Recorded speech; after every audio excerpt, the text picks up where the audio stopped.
देख रहे हैं नेटवर्क 33 राजकुमार के साथ। तो चलिए बढ़ते हैं आज की कहानी की ओर। दोस्तों, हिमाचल प्रदेश के सोलन जिले में स्थित है बड़ोग रेलवे स्टेशन। ये देश के सबसे डरावने रेलवे स्टेशनों में से एक है। हिल स्टेशन पर मौजूद ये रेलवे स्टेशन देखने में तो बेहद ही खूबसूरत है। यहाँ का प्राकृतिक सौंदर्य देखकर आपका भी दिन बन जाएगा, लेकिन रात काली हो सकती है क्योंकि कहा जाता है कि यहाँ पर रात में भूत नजर आते हैं। इस स्टेशन के पीछे की भूतिया कहानी बहुत ही मशहूर है। तो आइए जानते इस स्टेशन से जुड़ा हुआ एक खौफनाक किस्सा जो कि आज भी लोगों को जुबान पर जब भी आता है तो उनके रोंगटे खड़े हो जाते हैं। दोस्तों, ये साल 2009 का वो दौर था जब सलीम बागड़ी नाम के एक लड़के ने एक पैरानॉर्मल एक्टिविटी से सामना किया था। कहते हैं इस स्टेशन की एक कोई बेहद ही पुरानी कहानी है और इस पुरानी दास्तां के चलते ये स्टेशन आज भी हॉन्टेड है। तो आइए जानते आगे की पूरी कहानी सलीम भाई की दृष्टि से। दोस्तों, मेरा नाम सलीम बागड़ी है और सफ़र करना मेरी एक आदत है। असल में मैं लोगों का इंटरव्यू लेने के लिए रात या दिन में कभी भी निकल सकता हूँ। इसी बीच मुझे पता चला कि कुछ ही दिनों पहले बाढ़ के चलते लोगों के घरों का नुकसान हुआ था, जिस वजह से कंपनी के लोगों ने मुझे इमरजेंसी में वहाँ पर भेजने का फैसला किया। अब उस दिन मेरे पास गाड़ी की कोई सुविधा नहीं थी और मेरी पूरी टीम पहले ही निकल चुकी थी। ऐसे में मुझे ट्रेन से होते हुए निकलना था और कल दोपहर 2 बजे इंटरव्यू लेना था। इसलिए मैं अपना सामान लेकर सीधा रेलवे स्टेशन पर पहुंचा। जब मैं स्टेशन पर पहुंचा था तो शाम के 5:30 बज रहे थे, लेकिन अभी तक ट्रेन का कोई ठिकाना नहीं था कि आखिर कब ट्रेन स्टेशन पर पहुंचेगी। बहुत देर तक इंतज़ार करने के बाद मुझे पता चला कि आज ट्रेन मिस हो गई है। जैसे ही मुझे ये पता चला तो मेरा तो दिमाग ही खराब हो गया। फिर उसके बाद मैं जल्दी से किसी टैक्सी को ढूंढने लगा, लेकिन वहाँ से कोई भी उस जगह के लिए नहीं जाने वाला था जहाँ पर मुझे जाना था। वहाँ पर बहुत देर तक सोच विचार करने के बाद मैं पैदल पैदल अपना सामान लेकर फिर से उस स्टेशन से निकल पड़ा। लेकिन तभी मुझे इस स्टेशन के ऊपर एक सफ़ेद टोपी पहने आदमी चाय बेचता हुआ दिखा। तभी मैं उस आदमी के पास गया और बोला, अरे भाई साहब, मुझे ना शीतल शहर जाना है। मेरे मुंह से ये सब सुनते ही उस आदमी ने मेरी तरफ देखा और कहा, मुझे नहीं मालूम। उसका ये कहने का तरीका थोड़ा अजीब सा था, पर मैंने फिर से उदासी मन से कहा, देखिए भाई साहब, मुझे बहुत लेट हो रहा है और यहाँ से कोई ट्रेन भी नहीं जाएगी, तो कृपया आप मुझे बता दीजिए। अभी मैंने उसके सामने इतनी सी रिक्वेस्ट की थी कि उसने मुझे हाथ से जोर से धक्का मारा और धक्का मारते मैं पीछे की तरफ गिर पड़ा। सच में उसके हाथ में बहुत ही ज़्यादा ताकत थी, पर मैं फिर से किसी तरह उठा और उस आदमी पर भड़कते बोला, तूने मुझे धक्का क्यों मारा? मैंने तुझसे पूछा ही तो था। पर ना जाने क्यों वो मेरी बात पर ध्यान ही नहीं दे रहा था। जब मैंने उस स्टेशन पर इधर उधर गौर किया तो मैंने पाया कि स्टेशन के सारे मुसाफिर वहाँ से गायब हो चुके थे। एक एक करके सारे यात्री या तो स्टेशन को छोड़कर निकल चुके थे या फिर अपने सफ़र के लिए वो ट्रेन पकड़ चुके थे। स्टेशन पर कुछ गिने चुने लोगों में ही मेरी गिनती थी। रात की लाइट में जगमगाता हुआ वो स्टेशन खूबसूरत तो लग रहा था, लेकिन उसके साथ ही वो वीरान हालत में डरावना भी था। इतने में ही मुझे पीछे से एक आवाज़ आई, भाई साहब, रात के 11 बजने वाले हैं और आप अभी भी स्टेशन पर ही हो। आपको पता नहीं है ये स्टेशन रात में कितनी ताकतों में समाहित हो जाता है। अब उस आदमी की बात सुनते ही मैं पीछे घूमा तो मैं न पाया कि वो एक हट्टा कट्टा नौजवान था जिसकी उम्र 25 साल के लगभग की थी। मैंने उस लड़के से कहा, देखो भाई साहब, मुझे जल्दी से जल्दी शीतल शहर जाना है और यहाँ से मुझे किसी साधन की ज़रूरत है। अगर आपको मालूम हो तो आप मुझे किसी टैक्सी स्टैंड के बारे में बता दीजिए ताकि मैं जल्दी से जल्दी निकल जाऊँ। मेरी बात सुनकर उस लड़के ने कहा, देखिए भाई साहब, मुझे नहीं लगता अब आप इस स्टेशन से बाहर जा पाएंगे, क्योंकि अगर आप बाहर गए तो फिर हो सकता है कि आज आपकी जान को खतरा हो। उसकी बात सुनते मैं उलझन में पड़ गया। तभी उसने मुझे इशारा करते हुए कहा, वहाँ पर देखो, वो लोग भी आपकी तरह इस स्टेशन पर फंस गए थे और आज तक उन्हें यहाँ से कोई नहीं निकाल पाया। जैसे मैंने उस तरफ देखा तो मैंने पाया कि 6 से 7 मजदूर वहाँ पर काम कर रहे थे। खैर, मुझे उस आदमी की बातों में बेवकूफ़ी ज़्यादा नज़र आ रही थी, इसलिए मैंने उस आदमी से कहा, अरे भाई साहब, क्या आप भी मजाक करते हो? मैंने इतना कहा ही था कि तभी उन लोगों ने अपने कपड़े उतारने शुरू कर दिए। मुझे समझ में नहीं आ रहा था कि वो लोग क्या करने वाले हैं। अब मैं उन्हीं को देख रहा था कि तभी बीच में टोकते हुए उस लड़के ने कहा, अब आप अपनी आंखों से ही देख लीजिए कि आगे क्या होगा। तभी मैंने देखा कि वहाँ पर एक लाल रोशनी टिमटिमाने लगी है। उस रोशनी को देखकर ऐसा लग रहा था शायद वहाँ पर ट्रेन आने वाली थी। फिर थोड़ी देर तक वेट करने के बाद एक ट्रेन बहुत ही हल्की रफ्तार में वहाँ से गुजरने लगी। तभी मैंने देखा कि उन 6 से 7 मजदूर लोगों ने उस ट्रेन के ऊपर अपने कपड़े उतारकर उसके बगल में फेंकना शुरू कर दिया। और जैसे वो ट्रेन वहाँ से गुजरी तो वहाँ का नज़ारा देखकर मेरा तो पूरा शरीर कांप उठा। दरअसल मैंने देखा कि जिस जगह पर उन्होंने अपने कपड़े उतार कर फेंके थे वहाँ पर उन सभी की लाश पड़ी हुई नजर आ रही थी। एक बार के लिए तो मेरा दिमाग ही सनक गया। फिर वो ट्रेन की रोशनी एकदम से गायब हो गई और उस रोशनी के गायब होते ही वहाँ चारों तरफ एक बार के लिए जोरदार अंधेरा छा गया। ऐसा लगा जैसे कि स्टेशन की सारी लाइट एकदम से बंद हो गई थी। फिर जैसे वापस से वो रोशनी चमकी तो मैंने देखा कि अब वो सारे मजदूर एक साथ काम कर रहे थे। अब ये नज़ारा मेरे दिमाग को हिला देने वाला था। तभी उस लड़के ने बताया कि ये स्टेशन रात होने के बाद रात के 12 बजे से 3 बजे के बीच में इतना ज़्यादा खौफनाक बन जाता है कि यहाँ से सफ़र कर पाना यमराज के साथ चलने जैसा होता है। उसकी बातें सुनकर मेरा तो दिमाग ही हिल रहा था, साथ में मुझे अब डर भी लगने लगा था क्योंकि मैं स्टेशन पर था जिस स्टेशन से निकलना मुझे बहुत ही मुश्किल लगने लगा। तभी उस लड़के ने कहा, अगर आप चाहते हैं कि आप यहाँ से आराम से निकल जाएं तो आपको रात 12:30 बजे की ट्रेन पकड़नी होगी। वैसे तो उस ट्रेन से निकलना भी इतना आसान नहीं है, लेकिन आप अपनी तरफ से पूरी कोशिश को अंजाम दे सकते हो। लेकिन मुझे समझ में नहीं आ रहा था कि आखिर वो लड़का कौन है। फिर मैंने उस लड़के से कहा, लेकिन भाई साहब आप हैं कौन और आप इतनी रात को इस स्टेशन पर क्या कर रहे हो? क्योंकि आपका कहना है कि इस स्टेशन पर एक नॉर्मल आदमी नहीं भटक सकता। अब मेरी बात सुनते ही उस लड़के के चेहरे पर एक छोटी सी मुस्कान आ गई और फिर उसने हंसते हुए कहा, आपके सारे सवालों का जवाब तब मिलेगा जब आप ट्रेन में सवार हो जाओगे। फिर उसके बाद वो लड़का मुस्कुराता हुआ वहाँ से निकल गया और मैं थोड़ी देर तक तो उसकी तरफ देखता रहा, लेकिन फिर वो ना जाने मेरी आंखों से कहाँ पर ओझल हो गया मुझे मालूम ही नहीं। अब मुझे उसके बाद ट्रेन के आने का इंतज़ार था ताकि मैं इस डरावने स्टेशन से जल्दी बाहर निकल जाऊं। उस स्टेशन के एक एक कोने से मुझे काफ़ी ज़्यादा डर महसूस हो रहा था। थोड़ा टाइम बीता ही था कि तभी मेरे कानों में ट्रेन के हॉर्न की आवाज़ें आने लगी।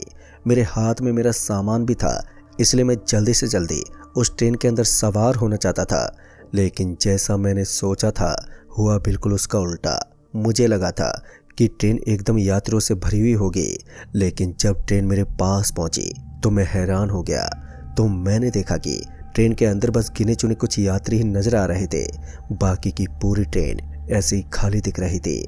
अब एक बार के लिए मेरा मन तो निकल रहा था कि मैं इस ट्रेन के अंदर सवार हो जाऊं, लेकिन मेरे पास दूसरा कोई चारा भी नहीं था, इसलिए मैं अपना सामान लेकर उस ट्रेन के अंदर दाखिल हो गया। मैं जिस बोगी के अंदर पहुंचा था वो बोगी भी बाकी बोगियों की तरह एकदम सुनसान पड़ी थी। उसके अंदर भी मुझे ज़्यादा लोग दिखाई नहीं पड़ रहे थे। उसके अंदर 1-2 जने ही बैठे हुए थे, लेकिन मुझे उनसे भी थोड़ी घबराहट हो रही थी।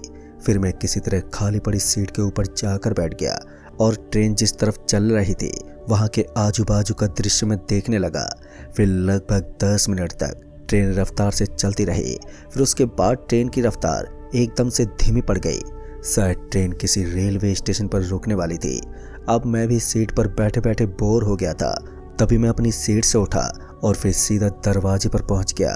फिर मैं जैसे दरवाजे पर पहुंचा तो वहां का दृश्य देखकर मेरा तो दिमागी उलझन में पड़ गया।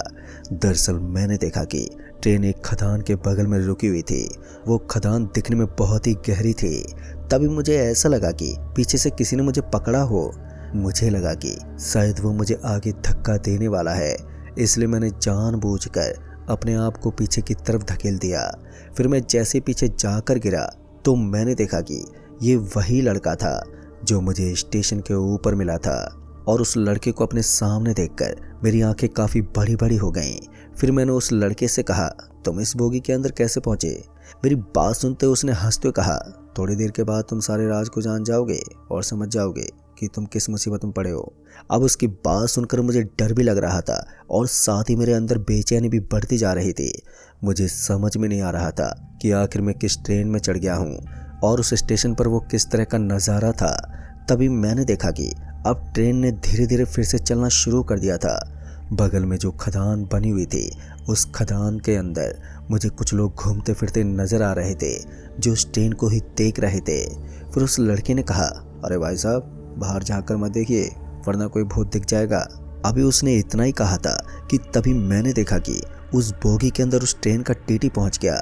टीटी के वहां आते ही मुझे लगा कि मैं उससे सारी बात कर पाऊंगा, लेकिन ताजुब की बात तो ये थी कि वो एक बार भी मेरी तरफ नहीं पलटा। वो उन लोगों के पास पहुंचकर बस उनके मुंह को देखता और फिर वापस घूम जाता। लेकिन वो मेरे बगल से भी गुजर गया, पर इसके बाद भी उसने मेरी तरफ एक बार भी ध्यान नहीं दिया। मुझे ये हरकत थोड़ी अजीब लगी, लेकिन फिर मैंने सोचा कि जिस ट्रेन के अंदर मुझे खुद नहीं पता कि यहाँ पर चल क्या रहा है, भला वहाँ पर वो टीटी मेरी क्या मदद कर पाएगा। फिर मैं वहीं मौजूद सीट के ऊपर अपना सर रखकर थोड़ी देर के लिए आंख बंद करने की कोशिश करने लगा, पर जैसे मैंने अपनी आंखों को बंद किया तो मुझे ऐसा लगा जैसे कि मेरे पूरे शरीर में सुई चुभ रही हो। मेरा पूरा बदन जैसे झन्ना उठा था और फिर मेरे झटके से आंख खुल गई, और जैसे मेरी आंख खुली तो मुझे अपना शरीर बहुत ही ज़्यादा दर्द में महसूस हुआ। अब मैं इस बात को तो समझ गया था कि मैं जैसे इस जगह पर अपनी आंखें बंद करूंगा तो वैसे ही मुझे अजीबोगरीब और डरावने दृश्य नजर आएंगे। तब तक वो लड़का वहां से फिर से गायब हो चुका था। वो इकलौता शख्स था जो मेरी सहायता कर सकता था। ट्रेन के अंदर जो एक दो लोग बैठे हुए थे वो अपनी सीट से खड़े हो चुके थे, लेकिन मैं वहीं का वहीं बैठा हुआ था। तभी मैंने देखा कि उनमें से एक महिला अपनी सीट से उठकर दरवाजे के पास चली गई। ट्रेन अपनी अच्छी खासी रफ्तार से पटरियों के ऊपर भागती जा रही थी, लेकिन उस महिला को देखकर ऐसा लग रहा था कि उसे ट्रेन की स्पीड से कुछ खास फर्क नहीं पड़ा था। फिर उसने अपना एक पांव बाहर निकाला और वो एकदम से छलांग लगाते हुए भागती हुई ट्रेन के अंदर से नीचे कूद गई। जैसे वो महिला उस ट्रेन से नीचे कूदी तो उसके साथ ही मेरे मुंह से जोरदार चीख निकल गई। मैं जोर जोर से चिल्लाता रहा, लेकिन वहां पर मेरी चीख सुनने वाला शायद कोई भी नहीं था। अब उस ट्रेन के अंदर अभी भी एक दो जने बैठे हुए थे, लेकिन मेरी आवाज़ से ऐसा लग रहा था जैसे कि वो सभी भी नशे में हों और उन्हें मेरी बात का कोई भी फर्क नहीं पड़ रहा हो। फिर कुछ देर तक तो मैं इधर उधर देखता रहा, और जब डर हद से ज़्यादा बढ़ गया तब मैं सीट पर अपनी आंखें बंद करके भगवान का नाम जपने की कोशिश करने लगा। मगर जैसे मैंने अपनी आंखों को बंद किया तो फिर से मुझे ऐसा लगा जैसे कि मेरी बॉडी के अंदर बहुत सारी सुई चुभ गई हों। मैं इतने दर्द में था कि मैं अपने शब्दों में बयान नहीं कर सकता, लेकिन तभी किसी ठंडे हाथ ने मेरे कंधे को एकदम से छुआ और उसके साथ ही मेरी आंख खुल गई। तो मैंने देखा कि ये तो वही लड़का था जो मुझे बार बार आश्वासन देता और मुझे शांत कर देता। फिर जैसे मैंने उस लड़के को देखा तो मेरे मन में बहुत सारे सवाल खड़े हो गए। तभी उस लड़के ने कहा, तुम्हें याद है जब पहली ट्रेन गुजरी थी तो उन लोगों ने किस तरह से अपने कपड़े उतार कर फेंक दिए थे? अब तुम्हें भी अपने कपड़ों को उतार कर फेंकना होगा और दूसरे कपड़े पहनने होंगे, तब जाकर तुम्हें सारा रास्ता अपने आप ही समझ में आ जाएगा। दोस्तों, जैसा कि उस लड़के ने मुझे बताया था मैंने ठीक वैसा ही किया। मैंने अपने कपड़ों को उतार कर ट्रेन से नीचे फेंक दिया और दूसरे कपड़े पहन लिए। जैसे मैंने उन कपड़ों को पहना तो मुझे ऐसा लगा जैसे कि मेरे शरीर पर किसी ने बहुत ही शीतल पानी उड़ेल दिया हो। एक बार के लिए मेरा पूरा शरीर नॉर्मल हो गया था। पहले की तरह अब मुझे उतनी ज़्यादा घुटन भी महसूस नहीं हो रही थी। तभी उस लड़के ने मुस्कुराते हुए कहा, देखो मेरा सफ़र तो ख़त्म हुआ, लेकिन जाते जाते मैं तुमको एक बात बता देता हूँ। जैसे ही तुम्हें ट्रेन किसी पुरानी जंगली रेलवे स्टेशन पर रुकती हुई नजर आए तो बिना कुछ सोचे समझे नीचे कूद जाना और उस रेलवे स्टेशन से काले रंग वाली बस पकड़ लेना। अगर तुमने किसी गलत बस को पकड़ लिया तो फिर वो तुम्हारा आखिरी सफ़र होगा। दोस्तों, मुझे डर भी लग रहा था, लेकिन साथ ही साथ मुझे थोड़ी हिम्मत भी मिल रही थी। इसलिए मैंने अब ठान लिया था कि जो होगा वो देखा जाएगा। मुझे वही करना है जो उस लड़के ने मुझे बताया था। फिर धीरे धीरे ट्रेन रफ्तार से आगे बढ़ने लगी और उसके साथ ही मेरे दिल की धड़कन और भी तेज होने लग गई। मुझे एक अजीब सा डर सता रहा था कि कहीं अगर मैंने कोई गलत कदम उठा लिया तो मेरा फिर क्या होगा। इतने में ही मैंने देखा कि ट्रेन अब अपनी रफ्तार में गिरावट कर चुकी थी। इसका मतलब साफ था कि ट्रेन कहीं तो रुकने वाली थी। फिर जैसे मैंने महसूस किया ट्रेन रुकने वाली है तो उसके बाद मैं सीधा सरपट भागते हुए ट्रेन के दरवाजे के पास पहुंच गया। दरवाजे के पास पहुंचते ही मैंने देखा कि वहां पर मुझे एक बहुत ही सुनसान सी जगह नजर आ रही थी, जहां चारों तरफ सिर्फ अंधेरा ही अंधेरा पसरा हुआ था और साथ ही ऐसा लग रहा था जैसे कि कोई हल्की सी लाइट ट्रेन से बस थोड़ी ही दूर आगे चमक रही हो। यानी इसका मतलब यही था कि अब वो स्टेशन आने वाला था जिसके बारे में उस लड़के ने मुझे बताया था। मैं बस इसी फिराक में था कि जल्दी से उस स्टेशन पर नीचे कूद जाऊं। अभी मैं यही करने वाला था कि तभी मैंने देखा कि उस बोगी के अंदर फिर से मुझे चहलकदमी महसूस होने लगी थी। जैसे ही मैंने इधर उधर देखा तो मैंने पाया कि ट्रेन का वो टीटी अब दोबारा से उस बोगी के अंदर पहुंच गया था। इस बार उसके हाथ में पेंसिल और कॉपी थी। वो सीधा मेरे पास आया और उसने कहा, भाई तुम्हारी टिकट कहाँ है? अब ये सुनते मेरे पैरों तले ज़मीन खिसक गई, क्योंकि जब मैं ट्रेन में बैठा था तो मैंने कोई भी टिकट नहीं ली थी। तभी मैंने उस टीटी से कहा, भाई साहब मैंने तो टिकट ही नहीं खरीदी। मेरी बात सुनकर उस टीटी को थोड़ा गुस्सा आ गया और फिर उसने मेरी शर्ट को पकड़ते हुए कहा, बिना टिकट के ट्रेन के अंदर कैसे बैठे? इस बार उस टीटी का चेहरा गुस्से से लाल हो गया था, लेकिन तब तक ट्रेन की रफ्तार बहुत ही ज़्यादा कम हो चुकी थी और ट्रेन किसी स्टेशन पर रुकने वाली थी। इसलिए मैं दरवाजे की तरफ भागने लगा, पर उसने मेरा शर्ट पकड़ा और मुझे वापस से पीछे की तरफ खींचते हुए बोला, मैं तुम्हें इतने आसानी से नहीं छोड़ने वाला। इस बार वो पहले से भी ज़्यादा डरावना लग रहा था, लेकिन मैंने हिम्मत नहीं हारी और फिर से अपने आप को छुड़वाकर तुरंत उस बोगी से नीचे कूद गया। फिर जैसे मैं ट्रेन से नीचे कूदा तो वहाँ का नज़ारा देखकर मेरा तो दिमाग ही सनक गया। दरअसल मैंने देखा कि जिस स्टेशन पर मैं उतरा था उसके चारों तरफ मुझे सूखे पेड़ दिखाई दे रहे थे। पूरा का पूरा इलाका वीरान हो गया था। मेरे हाथ में मेरा सामान भी था। तभी मेरी नज़र उस स्टेशन पर मौजूद कुछ कर्मचारियों पर पड़ी तो मैंने देखा कि जैसी ट्रेन वहां से गुजरने वाली थी तो उन्होंने अपने अपने कपड़ों को बदलना शुरू कर दिया और जैसी ट्रेन वहां से खुली तो वो दरवाजे में खड़ा होकर मेरी ओर देखने लगा। मैं समझ गया था कि वो मुझे चेतावनी दे रहा था, पर मैं उसकी नज़रों से छुपते हुए थोड़ा आगे तक पहुंच गया। अब मुझे समझ में नहीं आ रहा था कि मुझे कहां से बस पकड़नी है। फिर मैंने उस स्टेशन के ऊपर इधर उधर भटकना शुरू कर दिया। फिर थोड़ी देर तक इधर उधर भटकने के बाद मेरी नज़र एक लाल रंग की रोशनी पर पड़ी। दरअसल मैंने देखा कि वो किसी बस या गाड़ी के पीछे की लाइट थी। उसको देखकर मैं समझ गया था कि ज़रूर वहाँ पर कोई बस स्टॉप ही होगा, इसलिए मैं भागते हुए वहीं पर पहुँच गया। फिर मैं जैसे ही वहाँ पर पहुँचा तो मैंने देखा कि वहाँ केवल एक बस नहीं थी, कम से कम 6 या 7 बस खड़ी हुई नज़र आ रही थी और उनमें से सभी बस के रंग अलग अलग थे। अब मैं भी थोड़ा कंफ्यूज हो गया था कि मुझे कौन सी बस में बैठना चाहिए। तभी एक बस के कंडक्टर ने कहा, आइए भाई साहब आपकी मंजिल तक छोड़ देता हूँ। तभी मैंने देखा कि वो कंडक्टर बस से नीचे नहीं उतर रहा था, बस के अंदर ही खड़ा होकर मुझसे सवाल जवाब कर रहा था। मैंने उसकी तरफ ज़्यादा ध्यान नहीं दिया और फिर मैं उस काले रंग वाली बस के पास पहुंच गया। तभी मैंने उस बस को 2 या 3 बार देखा होगा।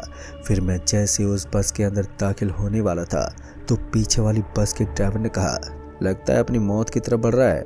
लेकिन उस लड़के ने मुझे बताया था कि मुझे किसी की बात पर ध्यान नहीं देना है और उस काले रंग वाली बस के अंदर दाखिल हो जाना है।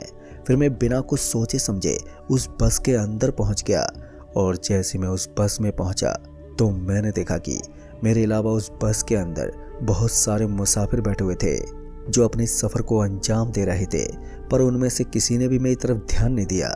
फिर बस खुलने लगी और उसके चलते ही बस का कंडक्टर किराया लेने के लिए पहुंच गया। फिर जैसे ही मेरी नज़र उस कंडक्टर पर पड़ी तो मेरा हाल बेहाल हो गया। ये कंडक्टर वही था जो ट्रेन में टीटी बनकर घूमता था। पहले तो उसने मेरी तरफ ध्यान नहीं दिया, लेकिन फिर वो जैसे ही वहाँ से निकलने लगा तो उसने एक बार के लिए मेरी तरफ मुस्कुराते हुए देखा। अब उसकी वो मुस्कुराहट मुझे कुछ ठीक नहीं लग रही थी। फिर मैंने अपनी आंखों को एक बार के लिए बंद किया और उसके बाद मुझे उस लड़के की कही गई बात याद आने लगी। उस लड़के ने मुझे बताया था कि जैसे उस ट्रेन की तरफ बस रुके तो तुम्हें वो कंडक्टर रोकने की बहुत कोशिश करेगा, लेकिन तुम किसी भी तरह भागती हुई बस से नीचे कूद जाना। तुम्हें उस वक्त बस से नीचे नहीं उतरना है जब बस एकदम से थम जाए, क्योंकि अगर तुमने बस के रुकने के बाद नीचे उतरने की हिम्मत की तो फिर तुम्हारा जिंदा बचना बहुत ही मुश्किल होगा। अब बस की रफ्तार भी कम होती जा रही थी और उसके साथ ही साथ मेरी दिल की धड़कनें भी काफ़ी तेज बढ़ती जा रही थी। फिर जैसे ही बस की रफ्तार कम हुई तो बाहर की तरफ मुझे आग से घिरा हुआ एक दरवाज़ा नज़र आने लगा। शायद ये वही दरवाज़ा था जिससे मैं अपनी जान बचा सकता था। बस की रफ्तार अब काफ़ी हद तक कम हो चुकी थी मौका पाते मैं सीधा दरवाजे के पास पहुंचा, पर मुझे हैरानी तो इस बात की हो रही थी कि उस कंडक्टर ने मेरी तरफ एक बार भी ध्यान नहीं दिया और मैं बस से तुरंत ही नीचे कूद गया। पर मैं जैसे नीचे कूदा तो मैंने देखा कि मैं किसी गलत जगह पर था, क्योंकि ये वो स्थान नहीं था जहाँ पर मुझे उतरना था। अब ये देखकर मुझे लगा कि मैंने अपनी ज़िंदगी जीने की सारी उम्मीदों को खो दिया है। पर जैसे वो बस आगे बढ़ी तो मैंने बिना कुछ सोचे समझे उसके पीछे पीछे भागना शुरू कर दिया। मैं थोड़ी देर तक तो उसके पीछे पीछे भागता रहा, फिर पता नहीं क्यों लेकिन मेरा सर भारी होने लगा और मेरी आंखें तेज जलन करने लगी, जिस वजह से मैं औंधे मुंह सड़क के ऊपर ही गिर पड़ा। और थोड़ी देर के लिए ही सही, पर मेरी आंखों के सामने काला अंधेरा छा गया। फिर उसके बाद जब धीरे धीरे मेरी आंख खुली तो मैंने पाया कि मैं किसी की गोद में लेटा हुआ था। फिर मैं तुरंत ही उठकर बैठ गया। अब तक मेरी हालत में काफ़ी सुधार आ गया था और जैसे ही मैं उठा तो मैंने देखा कि ये एक अम्मा थी। फिर मैंने उस बुढ़िया की तरफ देखते हुए कहा, अरे अम्मा जी, मैं कहाँ पर हूँ और यहाँ से मैं बाहर कैसे निकलूँ? उस बूढ़ी अम्मा ने कहा, चिंता मत करो बेटा, यहाँ से निकलने का रास्ता यहाँ से सीधा है। तुम सीधा जाओ और बस चलते ही चले जाना, बाकी तुम्हें किसी भी चीज़ पर ध्यान नहीं देना है। पता नहीं क्यों, लेकिन जैसा कि उस अम्मा ने बताया था मैंने बिल्कुल वैसा ही करना शुरू कर दिया। मैं चाहता तो था कि मैं उसके बारे में पूछूं, लेकिन उस वक्त पता नहीं मुझे क्या हो गया था कि मेरा दिमाग काम ही नहीं कर रहा था। फिर जैसे जैसे उस बूढ़ी अम्मा ने मुझे बताया था तो मैंने बिल्कुल वैसा ही किया। फिर थोड़ी देर के बाद मैं उसके बताए हुए रास्ते से बहुत ही आगे आ गया। ठीक से देखने पर पता चला कि ये इस स्टेशन के बगल वाला गाँव था। ये मेरे लिए बहुत ही हैरान कर देने वाला नज़ारा था। फिर जब मैंने अपनी पीछे की तरफ देखा तो वो सारी जगह जानी पहचानी थी। खैर उसके बाद मैं सीधा अपने घर पहुंचा और घर पहुंचकर मैंने घर वालों को अपने साथ हुई पूरी घटना के बारे में बताया। तो उन्होंने बताया कि वो स्टेशन रात में भूतिया हो जाता है और वहाँ पर इस तरह की घटना होना कोई बड़ी बात नहीं है। लेकिन दोस्तों, वो लड़का और बूढ़ी अम्मा कौन थी ये बात मैं आज तक नहीं जान पाया। बस लोग इतना बताते हैं कि वो स्टेशन हॉन्टेड है। तो दोस्तों, इस कहानी में बस इतना ही। कहानी आपको पसंद आई हो तो वीडियो को लाइक शेयर कमेंट ज़रूर कर दें और साथ ही अगर आप चैनल पर नए हैं तो चैनल को भी सब्सक्राइब ज़रूर कर दें। तो मैं आपका दोस्त राजकुमार जल्द ही मिलूँगा ऐसी एक और सच्ची घटना के साथ। तब तक के लिए बाय एंड टेक केयर।